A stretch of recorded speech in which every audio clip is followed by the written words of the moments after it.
effects of the ego in those 5 areas are also going to be felt. The ego is, none of these are separate bodies. They're all connected. And so as we think, we can feel. As we feel, we can move. As we move, we can think. You know, and it's just, you know, we're all connected in these areas. I only separate them for easier reference for you.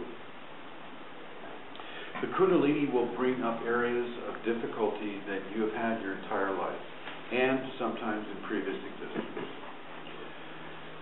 Sometimes in a very real and sometimes in a very terrifying way. If you are deathly afraid of a certain situation, often that situation will be brought to you to balance, to get it off of the red flag agenda of your life. So if you have a problem with spiders, deathly afraid of, you kill them on sight. You carry raid in your car just in case you see one outside somewhere. Okay. Then spiders will be brought to you,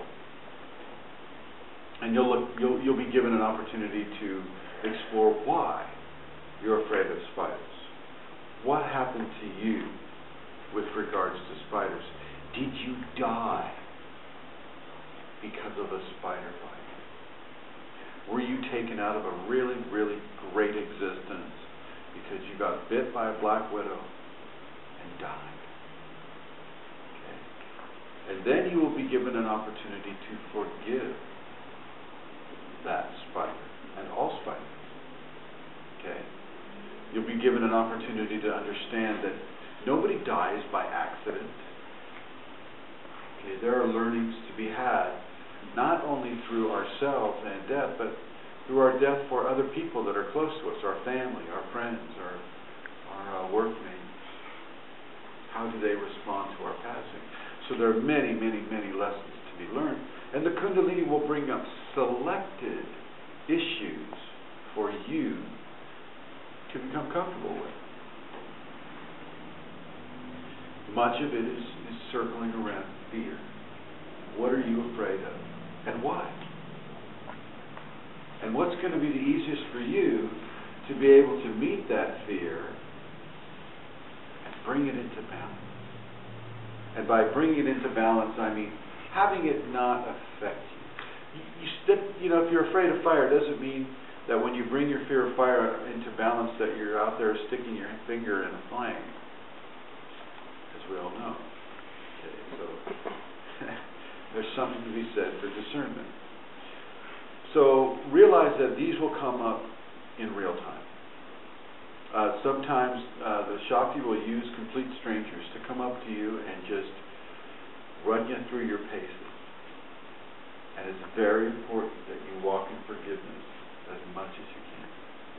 And understanding, and to be able to discern when the lesson is being given.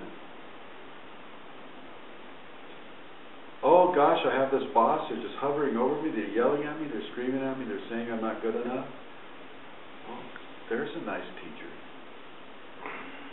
You can forgive that boss. And when you've forgiven that boss and the lesson is learned, it doesn't mean you have to stay in that job. You've already learned the lesson. You can move on, or you can help the boss understand that they need to approach you in a different way now. You've learned that lesson. Okay? So it's not, having Kundalini and being in a forgiving process all the time does not make you a doormat.